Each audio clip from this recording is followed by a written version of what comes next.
This is the Unstarving Musician podcast. I'm your host, Robonzo.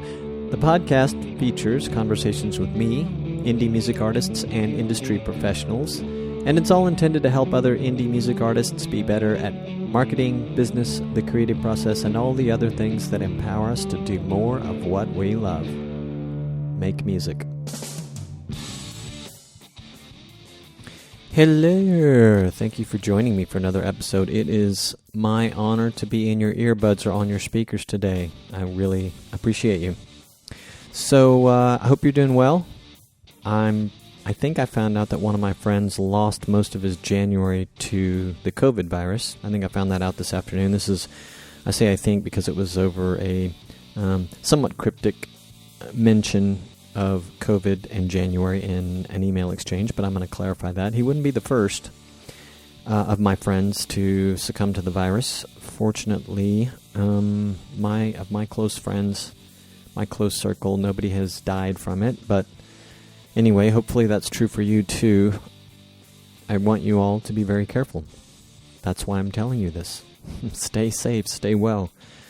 I don't want you to get sick, and I sure as heck don't want you to die yet.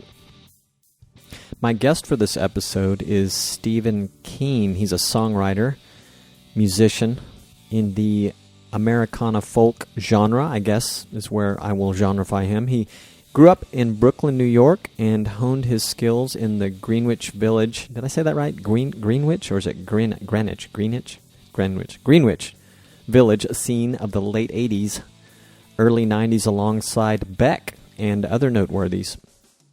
At the time we spoke for this conversation, his new album, Them and Us, was about to drop. The day we spoke, Stephen had a new single out.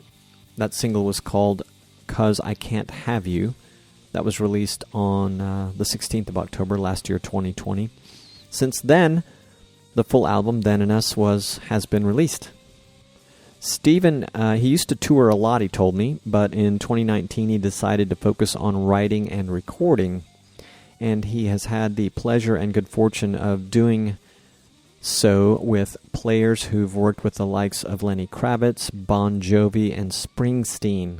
All Jersey guys is what he said. That's really cool. Real quick, some housekeeping, or kind of quick, some housekeeping things, a few things that keep the podcast going, if you will.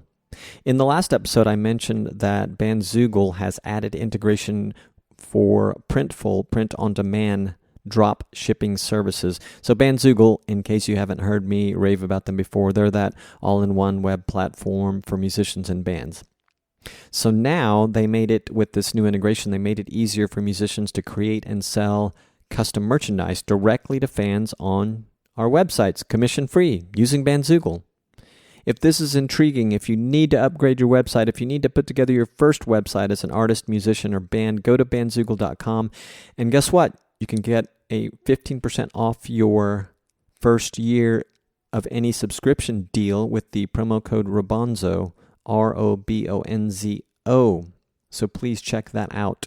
You will be doing yourself a favor and supporting the podcast in the process. And in another bit of housekeeping, Jennifer, an editor at happydiyhome.com, sent me a nice note about an episode of The Unstarving Musician that featured Kid Anderson, in which Kid and I talked about his contribution to the TrueFire.com library of music lessons. In this case, it was Kid giving guitar lessons for that library, for its subscribers. Jennifer wanted me to know that their sister site, BeginnerGuitarHQ.com, just published a comprehensive review of TrueFire that she thinks you'll be interested in. So I perused their review, and it looks pretty informative. So I placed a link in the show notes in case you want to check it out. I think you should. I also have a link in the show notes for the Unstarving Musician episode with Kid Anderson that talks about his contributions to the TrueFire library. So definitely check that out. Kid's quite a guy. Thanks, Jennifer, Happy DIY Home, and Beginner Guitar HQ for that. Okay, and lastly, before I get on with my guest, some more about my guest, Stephen Keen, if you love the podcast, do me a favor. Subscribe wherever you get your favorite audio and tell a friend. And or you can join the Unstarving Musician community by going to unstarvingmusician.com. That community is one in which members get tips and insights from me, but they're not just from me. It's not just my insights from my years of experience as a gigging musician, but tons of stuff I'm learning from artists that I talk to now, hundreds of music artists and industry pros that I've spoken to as part of the Unstarving Musician podcast. So it's curated knowledge all for you. So, and I'm rolling out some new stuff for members soon. It's a new bonus. So currently, you'll get a free copy of the Unstarving Musician's Guide to Getting Paid Gigs, a book I wrote, the official ebook copy of that book. You get that for joining too. So check it out. It's free to join. You'll get an occasional email from me with those tips and insights I mentioned, and you can unsubscribe at any time. So it's easy. It's an easy way to support this podcast. And if you really, really love the podcast, consider pledging support on our crowd sponsor page at unstarvingmusician.com/crowd sponsor. There are lots of options for you to show your monetary love to this Unstarving Musician project, and it is much appreciated. So Stephen told me that Dylan is his number one influence, has been his number one influence. He has actually played with a few members of Dylan's band from Rolling Thunder, and with members of his backing band. I don't know as much about those people as I should, but it sounds really cool on top of all the other stuff that I mentioned at the outset of setting up my guest for this episode, the whole Bon Jovi and Lenny Kravitz people that he's jammed with. And get this, I had to ask him about his performances at CBGB, and Stephen did not disappoint. He shared stories about gigs there and at the Bottom Line in the 90s he did alongside Beck. It's pretty cool stories. We talk about his songwriting methods and routines, as well as his sentiments on the state of the music biz amidst the pandemic. But there's not a lot of somber conversation between us. He sounds thrilled to be recording, and like all of us, looks forward to a time when the music business has reshaped itself and sort of restarted.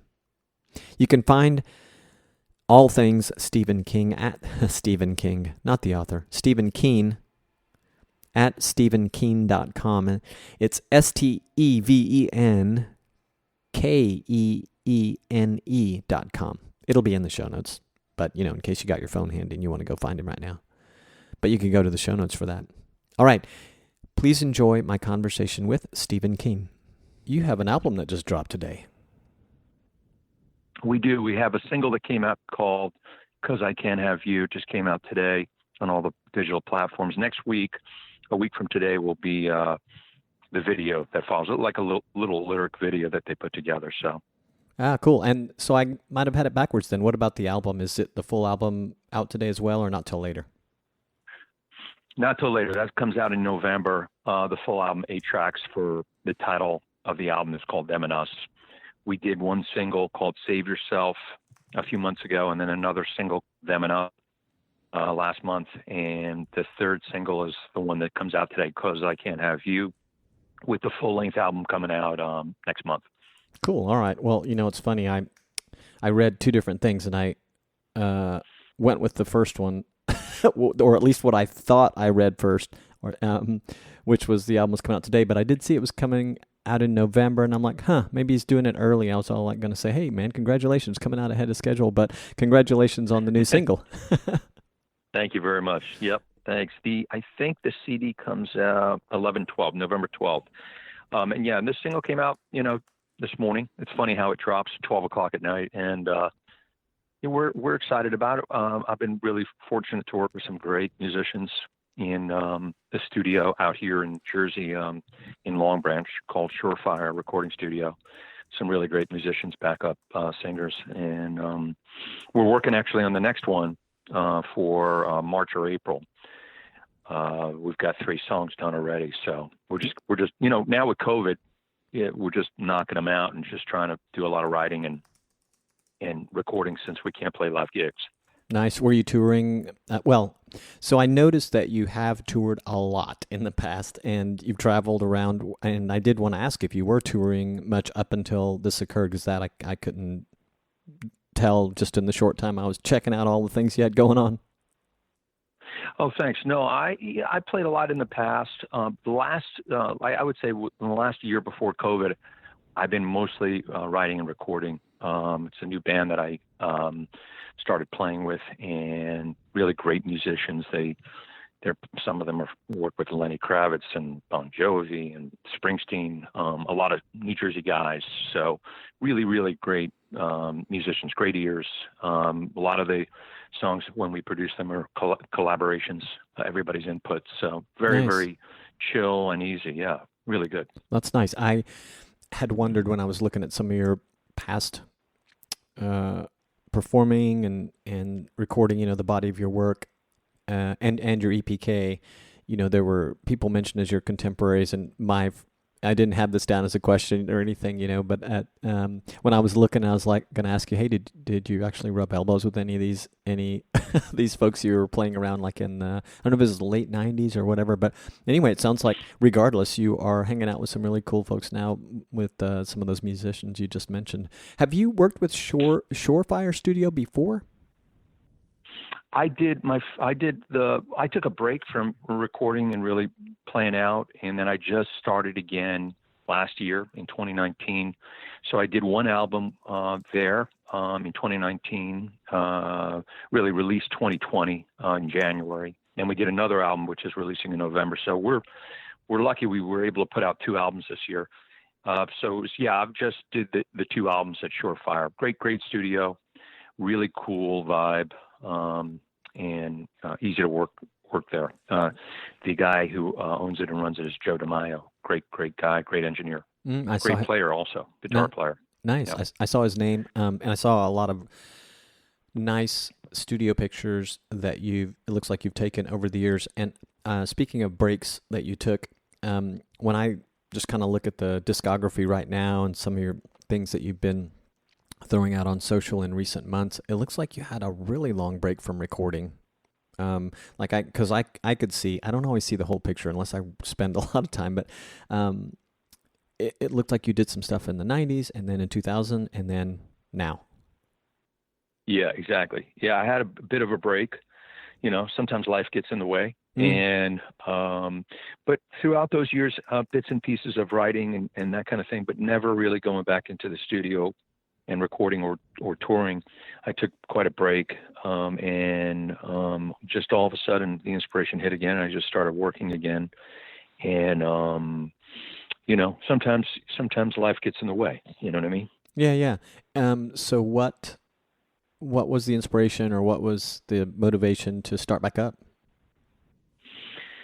I always enjoyed writing, and it's weird for me how sometimes these songs, lyrically or musically, a lot of times musically, wake me up in the middle of the night, or I hear a melody early in the morning, and you got to sort of catch it and get it down, or you forget it right away. And that was happening more and more and more and more over the last 2 years, more than I actually, when I was really writing a lot and touring a lot, even more than that in the 90s and 2000s. So I just said, I started researching. I hooked up with my manager, Jason Jordan, and he pointed me in the right direction for the studio, introduced me to the studio, and then we just started, recording. And I've been doing a lot of writing, especially with COVID. Before touring and playing live gigs was great, but you're so limited now, and the streaming isn't one of my, from my living room, it's not exactly, one of my things that I enjoy.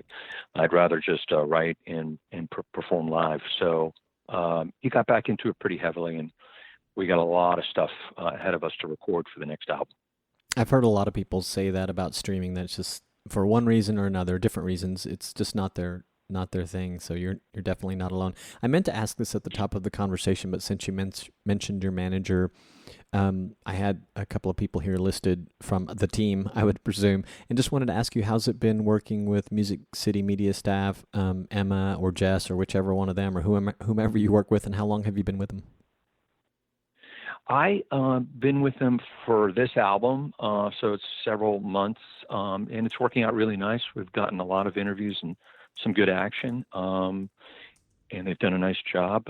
Before that, I had another PR firm, but they closed when COVID happened. They shut down, which was really unfortunate. Yeah. And that's happened to a lot of businesses. I mean, I think a lot of people, a lot of PR firms that are sort of gig oriented, promoting shows, there's nothing to promote anymore. So a lot of them had a real difficulty. I'm sure people will start up again as this thing passes, but it was definitely a blow to the industry.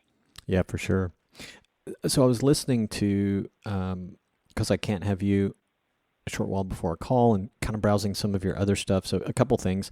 It seems you've stayed true to a core sound that you do and do well. And I wanted to ask, though, about your writing about present day things and also about kind of keeping things open for interpretation, if that's accurate, and also to say, as you think about that for a sec, also to say that the song's nice. It's funny, when I first listened to it, I kind of was thinking of the harmonica style struck me first. It was a little unexpected from what I was listening to, and it sounds great. And then I was like, it reminds me a little of Billy Joel. And then I was kind of looking. Not specifically the harmonica, just kind of the feel it gets into it at a certain point. And then as I listened more and kind of looked at some of the work you've done, I hear these influences from Dylan and possibly Springsteen in there. And I thought it was cool that you have sort of stuck with what you've been doing what you do melodically, I guess, for a while, which is cool. But how about writing? Tell me a little bit about. And I hope I'm kind of painting one of the things about your writing accurately, that you enjoy writing about present day things, and you also sort of leave a little open to interpretation.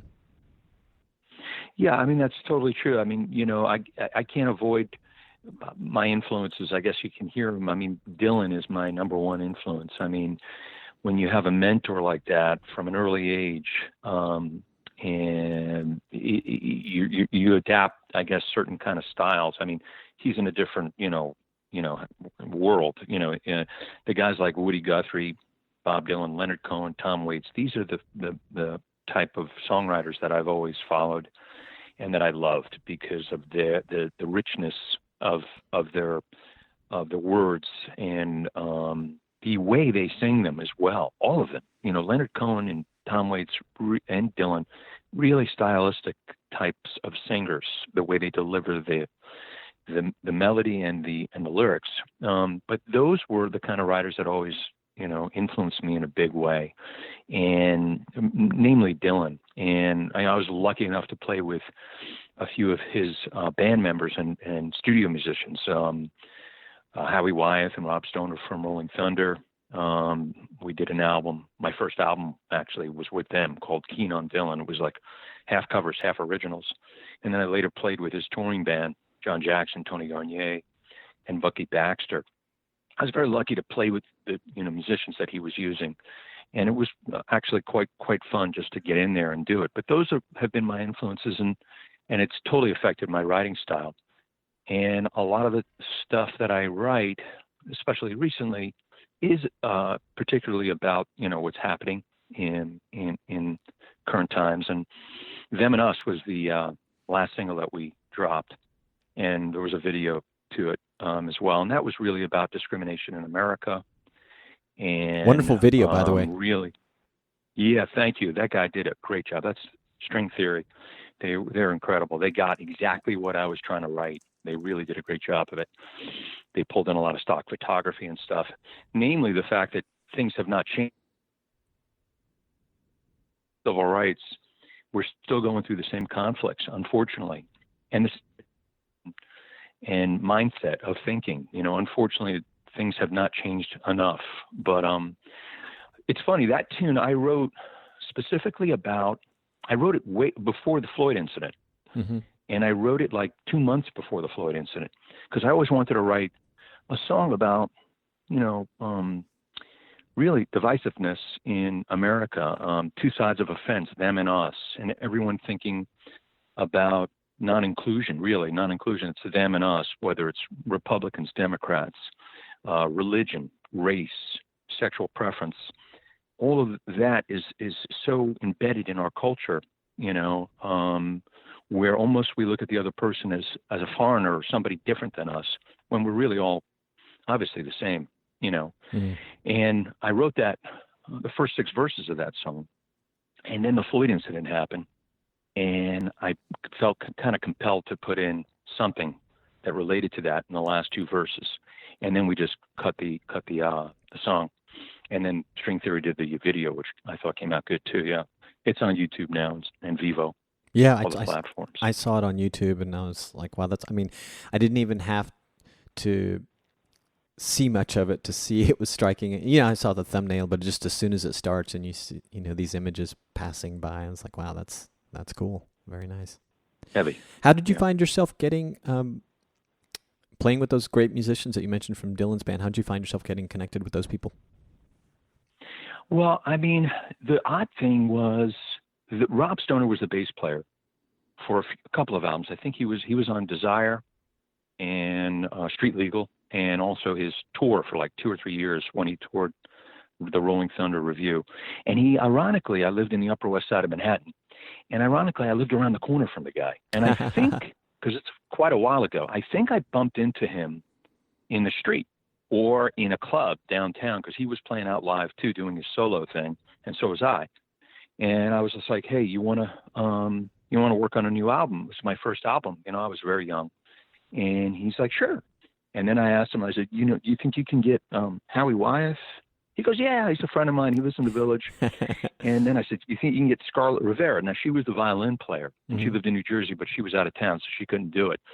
But those 2 guys came up to my studio. I had a studio in my building. My drummer had a studio in the building that I was living in. And we just went down there and we cut it over a couple of days. I mean, I think we did 50 songs. We just kept them playing more and more covers of Dylan, and also Woody and some traditional stuff.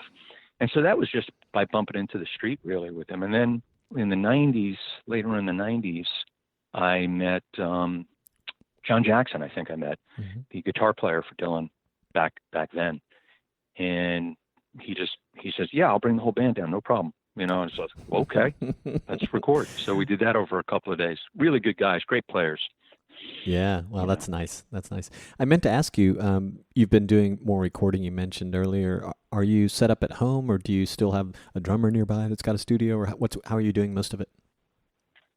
I don't have a studio at home. I have that Surefire recording studio. I live not far from that, from Long Branch, and I'm, in and out all the time. He's only 15 or 20 minutes from me. So every time, the process is basically I'll finish a tune. I'll just record it on my piano or guitar at home, send it to the band. They learn it and chart it. And then we just come in and knock it out relatively fast. A few takes and it's done. And then I'll layer on background vocals with a couple of different singers that I have that are really, really good. And sometimes we'll throw in strings or a banjo, or, we layer on outside of the core of the band, different instrumentation. And I apologize in advance if this is kind of a lame question, but it looked like you may have played at CBGB once upon a time. Is that right? Oh, yeah. I used to play there quite a bit. How was that? Well, it was different. I'll tell you that. There were 2 clubs when I was playing in the city that were really, really great, historical places, really good listening rooms. One was the Bottom Line, which was realized Springsteen started there with Born to Run, before it came out, and made his mark there. And everybody's played. Tom Waits, everybody's played at that club. I love that club. I used to go there all the time. And then I started playing there, which was incredible. I think I opened for a few. What did I open for? A few different bands. But anyway, that room, and then the CBGBs, obviously the whole punk, 70s, late 70s thing. I mean, I played there in the 90s. I didn't play there then, obviously, but that was legendary, that place. And what it was like playing there was like playing in a sewer, really, to be quite honest with you. I don't even think in the bathroom there was a toilet on there. It was just like a hole in the ground, and it was just like, it was about as raw and as you can imagine. It had a pretty good sound system, actually, but Hilly, I think it was Hilly Michaels that owned the place. He was a nice guy, older gentleman. And it was great. I mean, it would be like, 4 to 6 bands shuffled on and off that stage every night, 7 nights a week practically. But it was dark and dingy and smelled like, the sewer. And was that was at the kind of club it was. At the time in the 90s, because I know, late 70s, early 80s, they have maybe the bulk of their legendary time, but in the 90s I'm sure that still lingered, but were there things going on there, or at Bottom Line, the Bottom Line that were like, wow, what a trip to be part of this? When I started playing back then, it was basically because of where I was coming from. I was just playing I just started out playing covers of Dylan and Guthrie, Leonard Cohen. I just started playing covers, and then like people would be saying, you're going to continue to play cover, you're going to start doing originals. And some of my other friends that were sort of singer-songwriters would push me and say, why don't you start writing?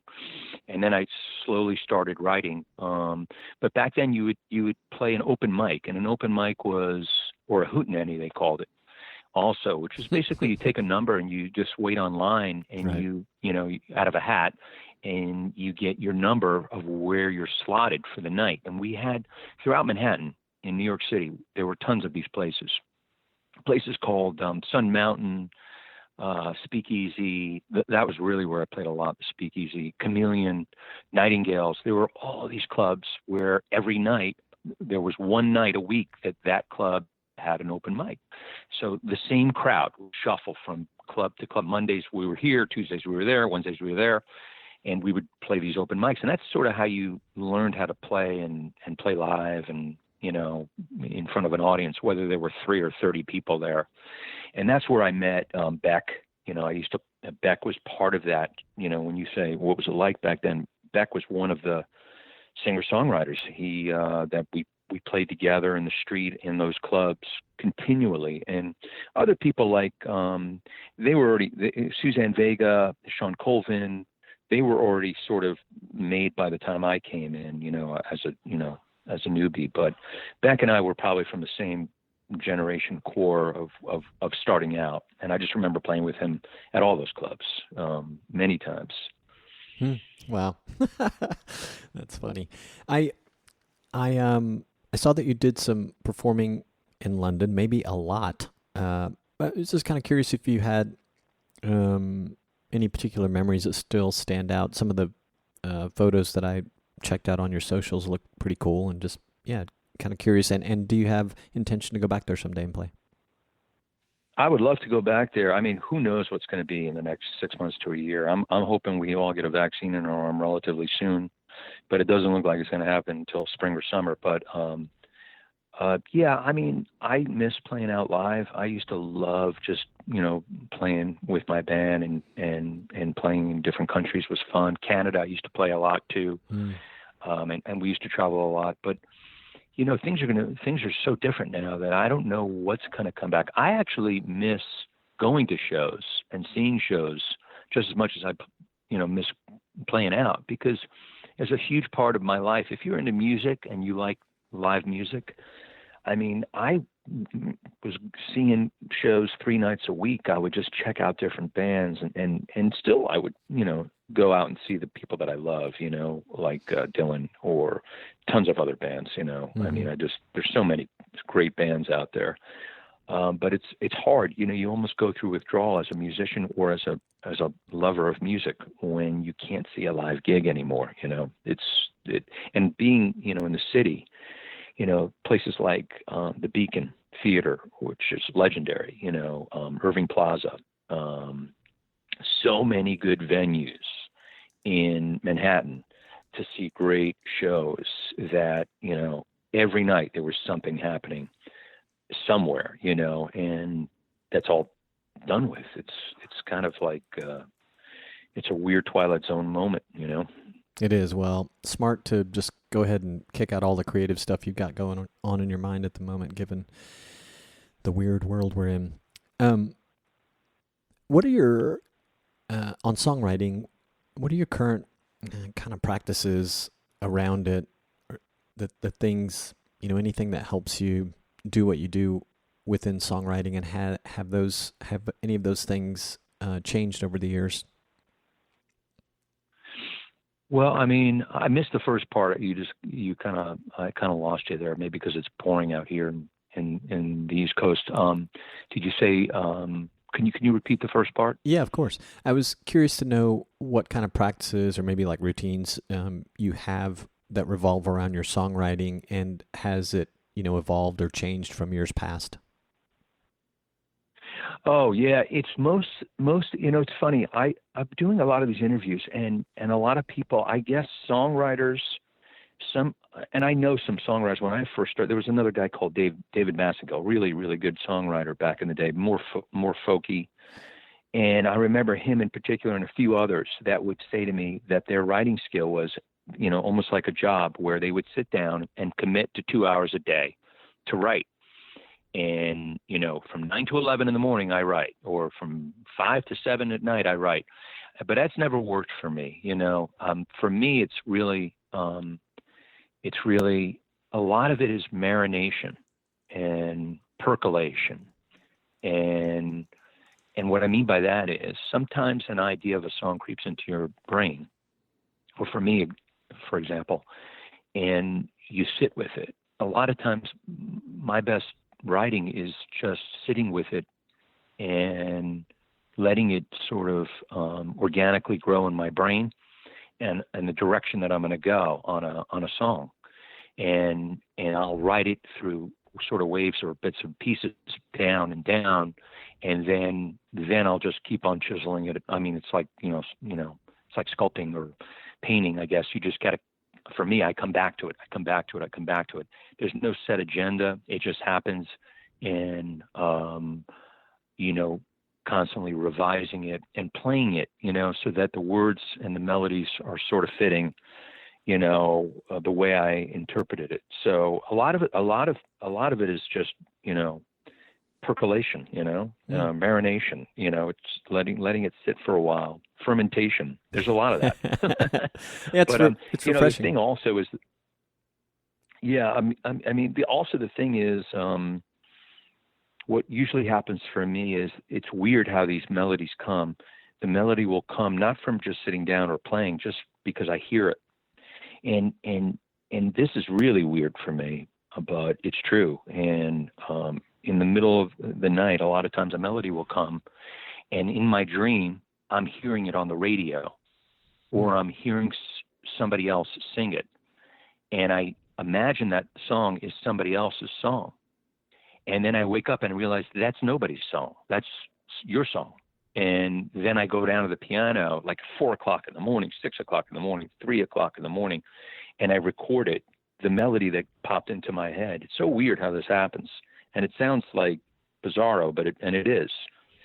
And sometimes these melodies come as somebody else's song, and in my dream, as weird as that sounds, like I'm listening to it on the radio or in my car, and I'll put it down. So the inspiration is always kind of different, and my writing is just, in the moment, I guess, bits and pieces, ideas that just string along to become a song from the core of really the chorus, or the core of what the song is about, if that makes any sense. Yeah, and it's a good reminder that everybody's process is different. I know it's popular, and I'm fond of telling, coaching people with, set aside some time, commit to yourself, to write and do what you can. Don't freak out. The great ideas don't come out all at once. But it's nice to talk about. I actually had one of these moments yesterday. I had a melody, and I have this new app on my my phone called Tract, and I thought I'm gonna run upstairs. I need to start carrying my phone with me all the time, but I'm gonna run upstairs and just sing this in there real quick and hang on to it. But what are your favorite ways of capturing ideas? If maybe, so you mentioned that you go down, play on the piano and record. Can you maybe describe what that technically looks like? And then are there favorite methods for capturing ideas when you're not at home? Yeah, I'm always, to be honest with you, it's like when it comes to the lyrics, or when it comes to the idea of a song, or when I'm marinating that idea of the song and different sort of sentences come out, I'm writing constantly, on scraps of paper or even on my hand, until I can get to a place to put it into, I'll work on a composition book. The composition book is like every song is a book, like a little notebook, you know what I mean? Mm-hmm. And I'll just wait till I can get it down in there, the ideas, the phrases, the lines, into that book. And then the melody, and my girlfriend's not too crazy about this, because sometimes I'll wake up in the middle of the night, as I said, and I'll get it into my phone and I'll hum it. Just like you said earlier, I'll hum the track in my phone. And sometimes I get the whole track, the chorus and the melody, or sometimes it's just just the chorus. And then I'll sort of make my way down to the piano or guitar to figure out, what the hell note is this? What key is this in? I have no idea. But normally I can find it. And then from there I'll put it on my phone, and the guitar and piano. And sometimes I'll just make up words or hum along, because I have the idea for what it is, and then that's it. From there, it's hard work. It's just writing and revisions. So similar to, I'm sure, how everybody works. Nothing. I don't think anything comes out pure. Everything always is noodled left and right, here and there. Some stuff comes out purer than others, I would say. You know what I mean? Sure. I mean, I was instantly thinking of, a couple stories of John Lennon or George Harrison, that one song that just sort of spilled out and it was kind of done. Although if you think about it, I'm sure when it makes its way to the studio, then it sort of gets recrafted a bit. But I'm sure my most recent effort was, it was kind of put together over a little time, because I had a melody idea first, and then some lyrics that came together a little more slowly, I think. But comes in pieces. That's cool. Yeah. Well, hey, it's man. Interesting how it comes. Every artist is different, how it comes. Yeah. Well, hey, man, thank you so much for spending time with me today. I wish you all the best with Them and Us, and also with 'Cause I Can't Have You. It all sounds great. Love the sound, and this is actually very enjoyable talking with you too. You mentioned doing a lot of interviews, and you come across like you've done this before, and I appreciate it. Well, thank you. You're a pro, and I appreciate the time, and thank you for the interview today. For sure, man. We'll reconnect soon. This episode was powered by Bandzoogle, the easiest all-in-one professional website platform for musicians and bands. 2 things that will help ensure you're in control of your music business and your fan-based community are a website and an email list. Bandzoogle can help you do both. Plus, a solid website makes you look legitimate. Serious musicians, singers, songwriters, composers, and performers know this to be true. If you don't yet have your own website, check out Bandzoogle. It was created by musicians for musicians. I use it and I love it. It's as easy to use gets, and you don't have to worry about plugin updates and security patches. Bandzoogle takes care of all that for you. The features and support are both incredible. See for yourself. Go to bandzoogle.com to start a 30-day free trial and use the promo code Robonzo to get 15% off your first year. Plans start at just $8.29 a month. That's bandzoogle.com, promo code Robonzo, ROBONZO, to start your free trial today.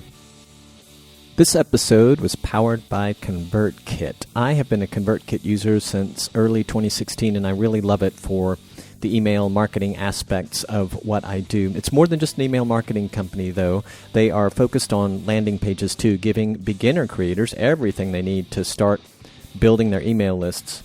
Their new free plan allows creators to make unlimited landing pages and forms, and you can choose from multiple templates, personalize them with design, include an incentive email, create a thank you page, manage all your subscribers, and of course send broadcast emails. The support is great, and that is important to me.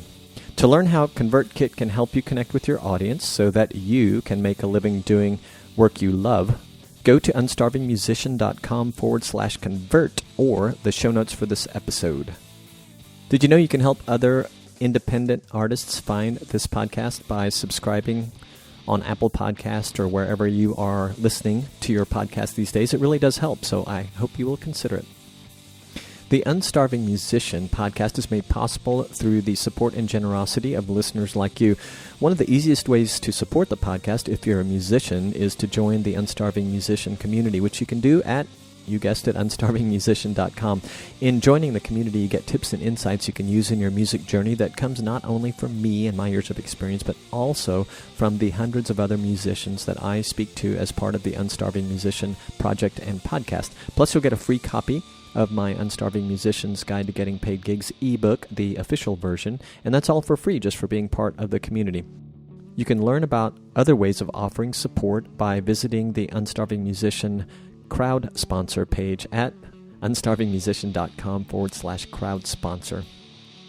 And if you have feedback, please go to unstarvingmusician.com to get all my contact info. You can text me, call me, email me, leave a voice message right there on that page. Just go down to the bottom of the page and you'll find everything you need to know. I really would love to hear any of your comments, suggestions, questions, whatever you've got. And you can find links to just about everything talked about in this episode at unstarvingmusician.com/podcast. All right, I'm peacing out. Thank you for listening and sharing with your musician friends and fellow indie music fans. Peace, gratitude, and a whole lot of love.